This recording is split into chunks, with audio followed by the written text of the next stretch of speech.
Welcome to the podcast. If you'd like to listen to an ad-free version of this episode and all of our episodes, then search True Crime Today Premium Plus on Apple Podcasts and press subscribe. That's our premium channel where all of our ad-free and advanced episodes live, all in one place. True Crime Today Premium Plus. Search it on Apple Podcasts and press subscribe. Even try it for 3 days free. Where the line between neighbor and nightmare is razor thin. Welcome to Hidden Killers with Tony Bruschi, featuring former prosecutor and defense attorney Eric Faddis. Diddy, more charges, more civil charges against him this last week. 7 new. It's not the same 7 as last week. These are new ones. This is the batch that involves the 13-year-old girl in the VMA after party in the year 2000. It's the ones that involve the A-list sports celebrity that allegedly went in and stopped him from committing a sexual violence act against another.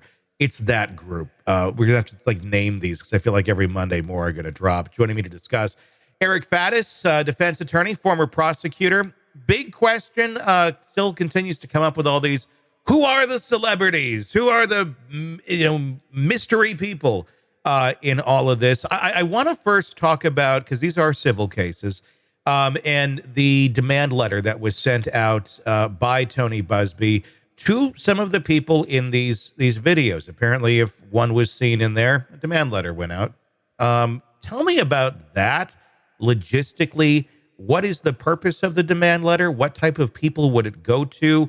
And what possible outcomes could it have? What choices do the recipients have once they get it? Totally. So a demand letter typically is a legal formal request for compensation. And so you identify people whom you think are responsible as the civil attorney, and then you send it to them. And especially if they're high profile folks, and you send it to them and their counsel and perhaps business operations executives, depends on the nature of what's going on. But and you say, hey, look, you pay us $500,000 and this will be done. And there's not going to be any disclosure, and we'll sign an NDA and that'll be that for you. But if you don't, we are going to go public with this. And so they have leverage that they put into these demand letters, kind of saying, pay up or else things are going to get really bad for you. What's the difference between a demand letter and extortion? It's a fair question. Extortion, at least in Colorado, where I practice, usually requires the threatening of some unlawful act. Okay. Say hey, if you don't pay us money, I'm gonna, break your daughter's kneecaps or something. That's certainly extortion. But if you're just using the information you have as leverage in a legal proceeding in a way that does not run afoul of any other law, usually in Colorado, that is a permissible demand. So does the person on camera have to be breaking a law in order to demand some sort of money? Or could it be the person just happens to be at the party? They're not breaking any laws. They're there, but you catch them on camera. Maybe there's some other stuff going on where the law is being broken, but it's not involving them. That's a really important distinction, because I think if a demand was sent to someone who had objectively just no legal responsibility, criminal, civil, or otherwise, they were just an attendee or something like that, then I think you get closer to extortion, because you're saying, hey, pay us money or I'm going to ruin your reputation wrongly. Mm-hmm. I don't have a good legal basis to. I don't have a legal basis to say that you're responsible for this, but I'm going to make you hurt if you don't give us some money. That's when we start to get much closer to extortion. Typically, it would be improper to send a demand to people who had no legal responsibility. And that's where I guess it gets to be a gray area. I mean, one of these allegations stems from that 13-year-old. The quick details on it are, it was after the 2000 MTV Video Music Awards at a Diddy party of some sort. Diddy was in a room, and then according to the claim, a male celebrity and a female celebrity came into the room. Diddy and the male celebrity both sexually violated the 13-year-old. While the female watched. That person right there, who was there with the male, this happened, didn't do anything allegedly.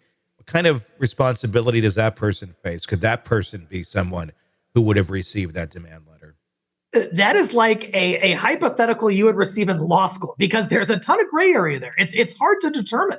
Were they an accomplice? Well, if they were an accomplice, they would have to know that what was happening was unlawful. Probably know that the girl or the participant was underage, and they would probably have to provide some sort of aid or facilitation or something like that. Now, if they were standing in front of the door, does that constitute trying to prohibit someone from leaving or something like that? It really depends on the specific facts and circumstances of what that person was doing, whether they were a completely innocent bystander or whether something more nefarious was at play. The male accomplice in this, or the one that was with Diddy that had the allegations of doing this to the 13-year-old girl, I would imagine they'd be one that would receive the demand letter for sure. I think without question, and I think it would be a hefty demand. I'm talking well into the seven figures.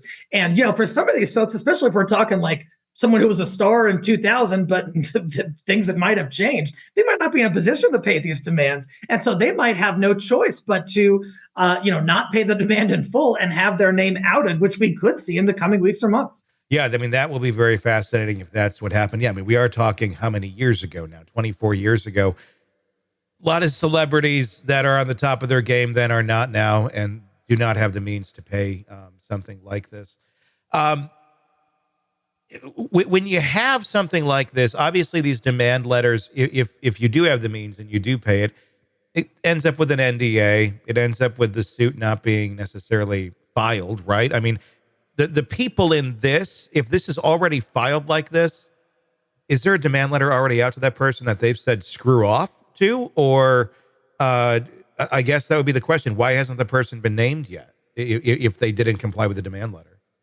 Yeah, good question, because typically the sequence is you send a demand letter, you say, pay us or else we're going to disclose everything when we file a lawsuit. And then you file the lawsuit disclosing everything. Here we have the lawsuit and there is no such disclosure. So is it the attorney giving another chance to this person to say, hey, look, we're serious. We're going to be very clear about who you are if you don't pay this.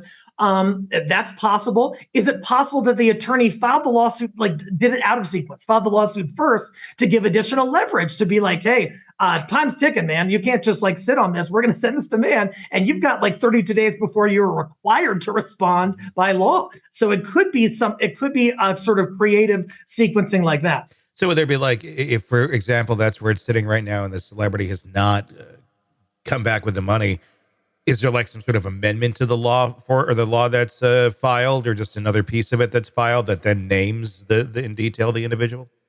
Certainly, there could be what's called an amended complaint. You have an initial complaint, saying what happened and disclosing who you want to be or who you believe is at fault. But you can always file an amended complaint as additional information arises, as the course of the proceedings progress. This is not 1998 anymore, though, or even 2005, where Diddy was able to kind of make some of these things go away by NDAs and by this sort of arrangement. Now these things are getting filed, or maybe they won't if the demand letters are met. But it doesn't stop the federal authorities from looking into this. I mean, I would imagine every single one of these cases and names that are being dropped out here, the feds are going to look into it, and they're going to find out who these names are. And no NDA protects you from the feds saying, and guess who was involved? That's not going to stop anything. So if somebody was really involved in some really dark stuff here, which will inevitably be found out by the feds, does signing this NDA or does paying off these people make a damn bit of difference if very likely in the coming weeks and months or years, their names are going to be flying out the door through a federal indictment? It's certainly one protective layer, but like you said, it is not determinative, and the feds could look into it anyway. The feds can get a grand jury going and issue subpoenas to these people for information, to bring them in and give testimony, for documents, even if there's an NDA in place. And so as this thing continues to unfurl, the likelihood of retaining anonymity becomes very low in the civil and criminal context. Yeah, I mean, it's like, is it worth paying the millions of dollars if it's not really it's going to protect you maybe for a couple months or weeks. I mean, it's just a matter until somebody says something. And it doesn't necessarily mean it has to come out through an official source. I mean, leaks do happen.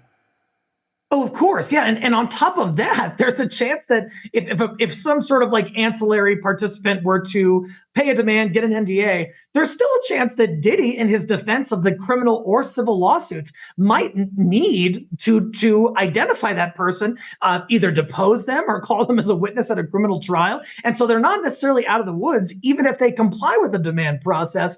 Not only do they have the federal government looking at them, but they might have the defense that could out them as well. In the federal trial of Diddy, his attorneys are saying, hey, we need to know who these people are because we can't be fighting ghosts, which is true. I mean, as much as one may hate Diddy, you have to have a fair trial, just like Murdaugh. I think he's guilty as shit, but it was messed up. So they may need to know it, the defense of Diddy. Is that going to out celebrities publicly, or is that information that can be given to the defense behind closed doors?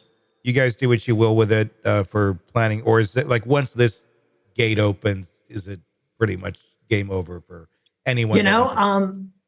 The court can take measures to have the disclosure of accusers' identities what's called under seal. And so it would only go, sometimes it only goes to the defense attorney. It won't, the government or the court prohibits it from actually going to the defendant. And then even if that happens and the court says, hey, you guys can't tell anybody about this. Like you said, there are leaks. The whole world is watching this case. And so that's not a guarantee of anonymity either. Well, I mean, and does that work for Diddy, or does that hurt Diddy? Because in some ways, the anonymity is what protects a lot of these people from the fear of retribution. Granted, he's behind bars. He still has money. Still has some goons out there, I'm sure. There's still reason why people may not want to have their name known as being involved with Diddy beyond just shame. Yeah, oh, certainly. And, I think that keeping this kind of, I wonder if Diddy's sort of mounting sort of a counter threat to folks. We have the demands from the plaintiff's attorney, right? And so I'm wondering if the defense is saying, hey, look, if you guys provide information that's disadvantageous to my case, I'm just going to out you all. If I'm going down, y'all are going down. And I'm just wondering if that is sort of a counter threat that would be questionably lawful that is being posed. And some folks are really found themselves in the middle of this in a horrible situation. Kind of feels that way in some of this, where it's like you were on the Diddy ship, you're going down with the Diddy ship. There's no alternative to that.